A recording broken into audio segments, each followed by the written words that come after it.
Titres principaux. L'UNESCO a inscrit le festival éthiopien Gifata à la liste du patrimoine culturel immatériel de l'humanité.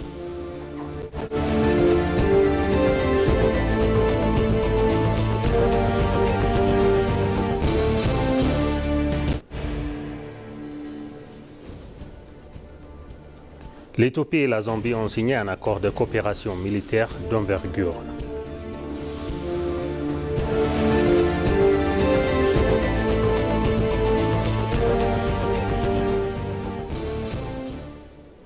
Bienvenue chers téléspectateurs pour le journal d'aujourd'hui présenté par Moubarak Moussa. L'UNESCO a inscrit le festival éthiopien Gifata à la liste du patrimoine culturel immatériel de l'humanité. Gifata, la célébration du nouvel an du peuple Wolaïta, vient d'être ajoutée à la liste représentative du patrimoine culturel immatériel de l'humanité par l'UNESCO.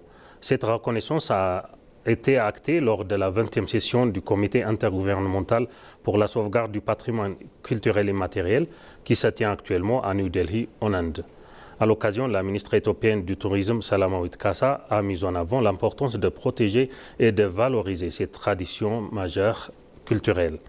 Transmise de génération en génération, la fête de Gifata symbolise le passage à la nouvelle année et occupe une place centrale dans l'identité culturelle du peuple Wolaïta.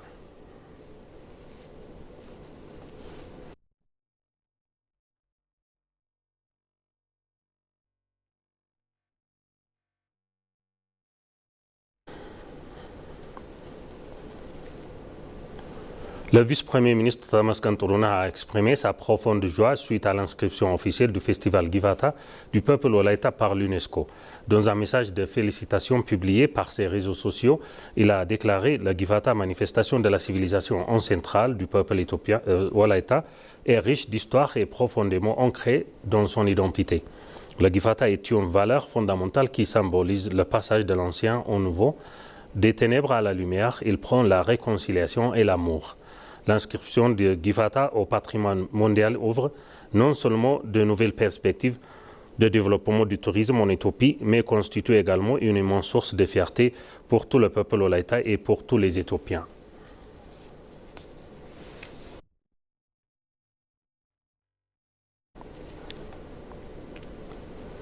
Le vice-premier ministre Tamaskan Tourouna a affirmé que la stratégie de gouvernance basée sur le concept de l'état de demeure lancé par le premier ministre Abiy Ahmed commence à produire des résultats concrets dans la lutte contre la corruption en Éthiopie.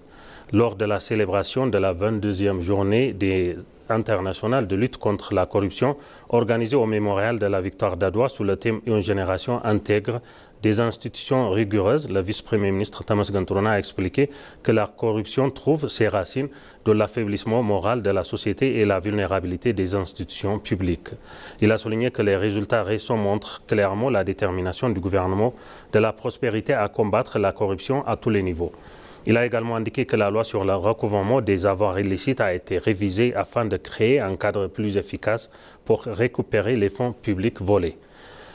Toutefois, Tamaskan a insisté sur le fait que la lutte durable contre la corruption nécessite d'investir dans l'éducation morale des jeunes générations afin de former des citoyens intègres et résistants à ce fléau.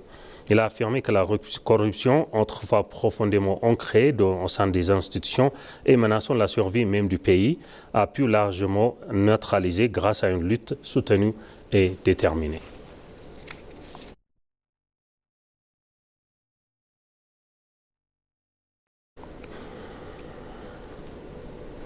Le ministre des Affaires étrangères Gédéon Timotheos a rencontré l'envoyé spécial chinois pour la Corne de l'Afrique, l'ambassadeur Ho Chang-gu, mettant en valeur la solidité et l'ampleur des liens historiques unissant l'Éthiopie et la Chine. Au cours de l'entretien, le ministre Gédéon a exposé les grandes priorités de développement du pays, les évolutions régionales, ainsi que la vision de l'Éthiopie pour une intégration régionale économique accrue et une prospérité partagée dans la Corne de l'Afrique. L'ambassadeur Ho a rappelé que cette année marque le 55e anniversaire de l'établissement des relations diplomatiques entre les deux nations, décrivant leur coopération comme stratégique, durable et résiliente. Il a également renouvelé la volonté de la Chine de renforcer son soutien à travers des initiatives bilatérales et des cadres multilatéraux. Les deux responsables ont convenu d'approfondir leur collaboration dans les secteurs d'intérêt commun, consolidant ainsi un partenariat appelé à se renforcer face aux évolutions régionales.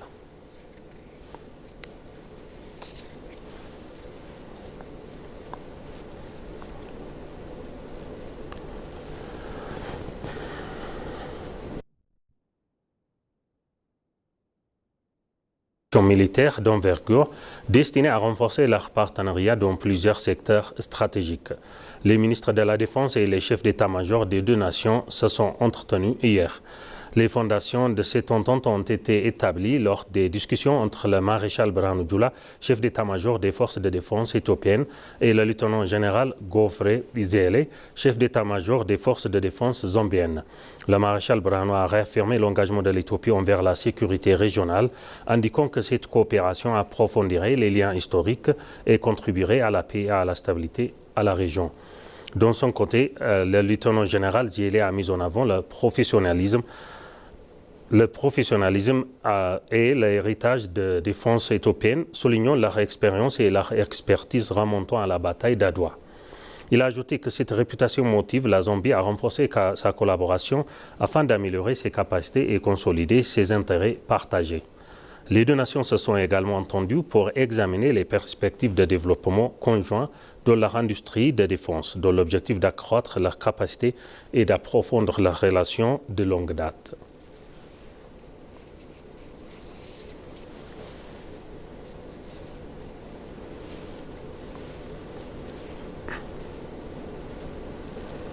Dr Mikhail Chudakov, directeur général de l'Agence internationale de l'énergie atomique, a déclaré que l'ambition de l'Éthiopie à adopter l'énergie nucléaire constituera un levier essentiel pour élargir l'accès à une électricité propre et fiable en phase avec les objectifs nationaux de développement. Lors d'un entretien accordé à l'agence de nouvelles éthiopienne à Addis Abeba en marge d'un événement de haut niveau marquant le lancement officiel du programme nucléaire du pays, il a salué les avancées réalisées par l'Éthiopie dans les domaines d'énergie. Il a souligné la dynamique culturelle et l'industrie remarquable que connaît l'Éthiopie, prenant en exemple des projets stratégiques comme le Grand Barrage de la Renaissance. Il a affirmé le soutien total de l'agence pour accompagner l'Éthiopie dans la mise en place d'un système nucléaire sûr et durable. Enfin, il a noté que le projet de construction d'une grande centrale nucléaire intégré aux investissements de 30 milliards de dollars annoncés récemment par le Premier ministre Abiy Ahmed devrait renforcer durablement la sécurité énergétique du pays et accélérer sa transformation industrielle.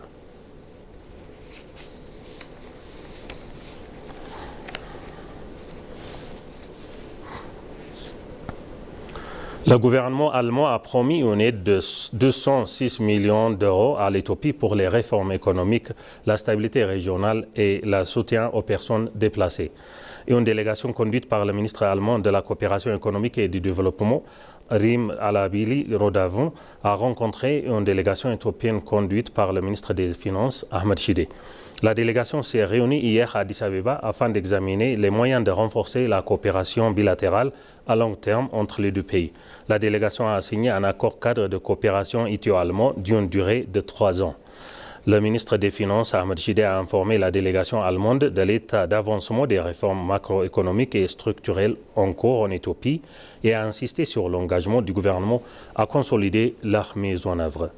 Il a également annoncé que l'amélioration du fonctionnement des marchés, le développement des infrastructures logistiques et commerciales, ainsi que l'amélioration des services publics font partie de mesures de soutien. Les délégations des deux pays ont conclu leur réunion en réaffirmant leur engagement à renforcer les relations diplomatiques et la coopération au développement qui unissent leurs deux pays depuis de nombreuses années.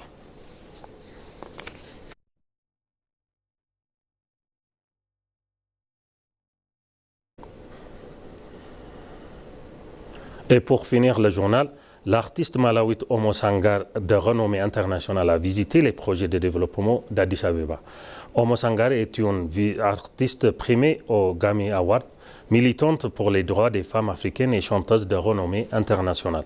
Omo Sangar, qui affirme avoir des origines éthiopiennes du côté de sa mère, a visité des projets de développement tels que le parc Antoto, le musée mémorial de la victoire d'Adwa, les infrastructures routières et les parcs.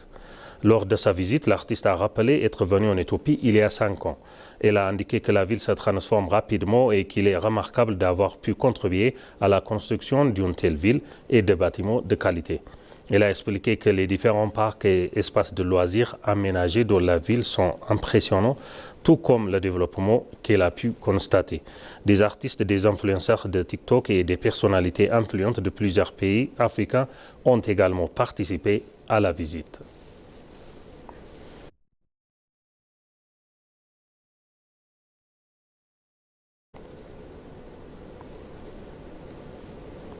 Chers téléspectateurs, on vous rappelle maintenant les titres principaux. L'UNESCO a inscrit les festivals éthiopiens Gifata à la liste du patrimoine culturel immatériel de l'humanité.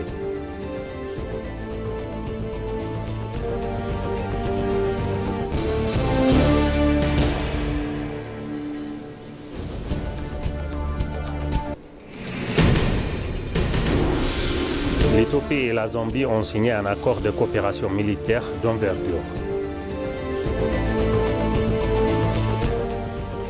Merci, ainsi s'achève notre journal d'aujourd'hui. Chers téléspectateurs, merci de l'avoir suivi. Excellente suite de programme. Au revoir.